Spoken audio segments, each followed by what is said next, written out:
انداز دیکھیے، ارشاد فرمایا والعصر، رب فرماتا ہے مجھے زمانے کی قسم۔ اللہ کو بھی قسم اٹھانے کی ضرورت ہے، مالک کریم کو بھی کیا حاجت ہے کہ وہ قسم اٹھائے، لیکن تاکید کر کے بات ذہن میں اتارنے کے لیے۔ انسان کا مزاج ہوتا ہے نا، جس بات پہ قسم اٹھائی جائے اس کو انسان سمجھتا ہے زیادہ بڑی، تو طبع انسانی کے مطابق بات کی۔ فرمایا والعصر، زمانے کی قسم۔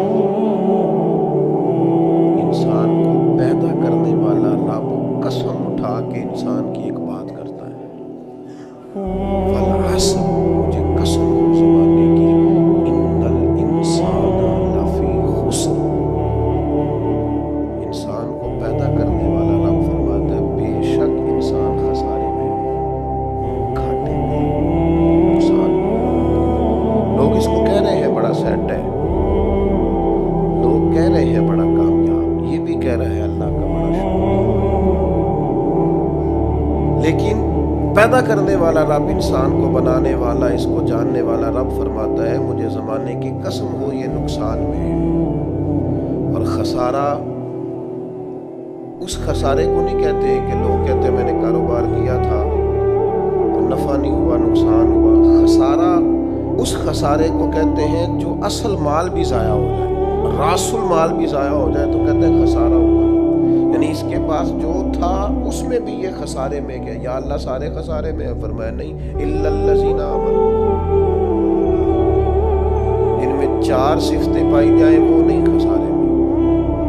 ان میں پہلی صفت یہ ہے کہ الا الذین آمنوا، بے شک وہ لوگ جو ایمان لائے، مگر وہ لوگ جو ایمان لے آئے، جن کا ایمان مضبوط ہو، جن کا عقیدہ ہو کہ اللہ ہمارا رب ہے، وہی پیدا کرنے والا ہے، وہی رزق دینے والا ہے، اسی کی تقدیر کا غلبہ ہے، رب کریم ذرے ذرے کو جانتا ہے، اللہ تعالیٰ نے جس حال میں رکھا ہے یہی حال میرے لیے بہتر ہے۔ انسان محنت پوری کرے، نتیجہ اپنے رب پہ چھوڑ دے، اسباب سارے جمع کرے، بھروسہ اپنے اللہ تعالیٰ پہ کرے، عقائد کے لحاظ سے پختہ ہو، اور پھر اس کا عقیدہ ہو کہ بعد از خدا بزرگ توئی قصہ مختصر، کائنات میں سب سے عرفہ والا، عظمتوں والے، شانوں والے، بلندیوں والے، رفتوں والے، کائنات کے امام، نبیوں کے امام، رسولوں کے امام، فرشتوں کے امام، محبوب مطلق اگر کوئی ہے تو جناب محمد رسول اللہ ہے صلی اللہ تعالی علیہ وسلم۔ سب سے اولا ہو اعلیٰ ہمارا نبی، سب سے بالا ہو اعلیٰ ہمارا نبی، اپنے مولا کا پیارا ہمارا نبی، اور دونوں عالم کا دھولا ہمارا نبی۔ نظریاتی پختگی حاصل، عقائد پختہ ہو، ایمان میں عقائد پوری طرح داخل، عقائد اہل سنت کا پابند ہو بندہ۔ پھر ایک اور بنیادی عقیدہ ہے، اسی ضمن میں سارے عقائد آ جاتے ہیں، فرشتوں پر بھی ایمان ہو، اللہ کے تمام انبیاء پر ایمان ہو، اچھی بری تقدیر پر ایمان ہو، لیکن ایک بنیادی عقیدہ جس کو عقیدہ آخرت کہا جاتا ہے، اس پر انسان کا ایمان ہونا بڑا ہی ضروری ہے۔ اگر آخرت پر ایمان کمزور ہو جائے تو دنیا میں جتنے بھی عمل ہم کرتے ہیں یہ سارے کمزور ہو جائیں۔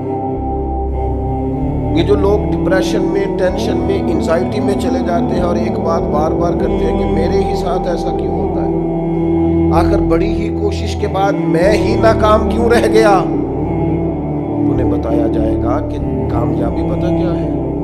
لا یستوی اصحاب النار واصحاب الجنہ، اصحاب الجنت هم الفائزون۔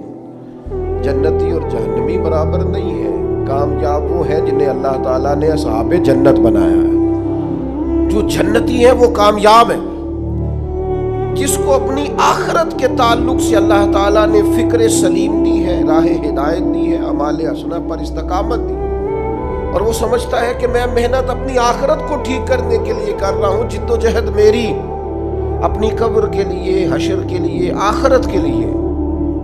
آخرت پر جس بندے کی توجہ ہے وہ بندہ کامیاب ہے۔ اس لیے دنیا میں اگر دنیاوی طور پر کوئی ناکامی آ بھی جائے تو کوئی اتنی بڑی ناکامی نہیں ہے، اس لیے کہ اصل کامیابی آخرت کی کامیابی۔ تو عقائد مضبوط ہو، اور پھر عقائد اہل سنت کی پابندی اس کے پاس موجود ہو، نہ رفض کی طرف اس کا رجحان ہو، نہ خارجیت کی طرف اس کا رجحان ہو، اس کے نظریات ستھرے ہوں، اجلے ہوں، خوبصورت ہوں، وہ رسول پاک کی ذات گرامی کی پوری غلامی کرنے والا وہ شخص، تو اس کے نظریات اعلیٰ. تو فرمایا کہ انسان خسارے میں ہے الا الذین آمنوا، مگر وہ لوگ جو ایمان لائے، وعملوا الصالحات، اور جنہوں نے نیک اعمال کیے. اور یہاں بات ختم نہیں ہوئی، دو صفتیں اور بھی پیدا کریں.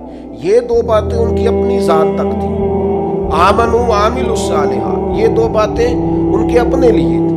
اب وہ سوسائٹی کو کیا دیں؟ دو کام معاشرے کے لیے بھی کریں. وتواصوا بالحق، حق بات کی نصیحت کریں وہ معاشرے، خیر کی بات کی نصیحت کریں، وائرل باتیں نہ کریں. آج کل یہ موضوع چل رہا ہے تو ذرا میں اس پر بولوں گا تو کچھ ویوز میرے بھی بڑھ جائیں گے. وائرل باتیں نہیں کریں. وتواصوا بالحق، وہ حق بات کی نصیحت کریں، کلمہ حق کہیں اور حکمت کے ساتھ کہیں. ادعو الی سبیل ربک بالحکمہ، دانائی کے ساتھ کہیں، لوگوں کو سمجھانے کی نیت سے کہیں، کلمہ حق ان کی زبان پر آئے. اور میرے نبی پاک علیہ السلام نے فرمایا سب سے افضل جہاد ظالم بادشاہ کے سامنے کلمہ حق کہنا. آپ حق کے ساتھ کھڑے ہوں، پھر آپ لوگوں کو امر بالمعروف کریں، پھر نہی عن المنکر کہیں، اور وہ بھی بندہ دیکھ کے نہیں. اگر امیر آدمی غلطی کر رہا ہے تو پھر آپ خاموش ہیں، اور کسی غریب کو کرتے دیکھ لیا ہے تو آپ نے دینی حکمت کو بھی پیش نظر نہیں رکھا اور اسے رسوائی کر دیا، آپ نے اسے سخت ترین تکلیف سے گزار دیا ہے. حق بات کی نصیحت کریں. اور جو لوگ حق بات کہتے ہیں نا،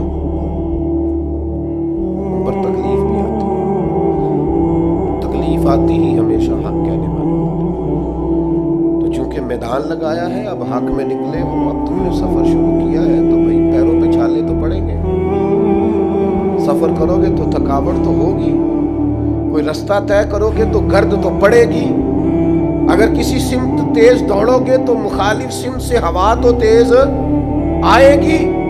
اب وہاں گھبرانا نہیں، کمزور نہیں پڑنا، تھکی باتیں نہیں کرنی.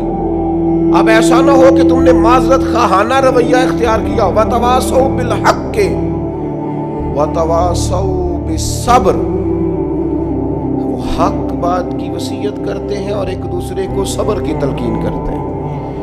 چار صفات پیدا کریں تو خسارے سے بچ سکتے ہیں.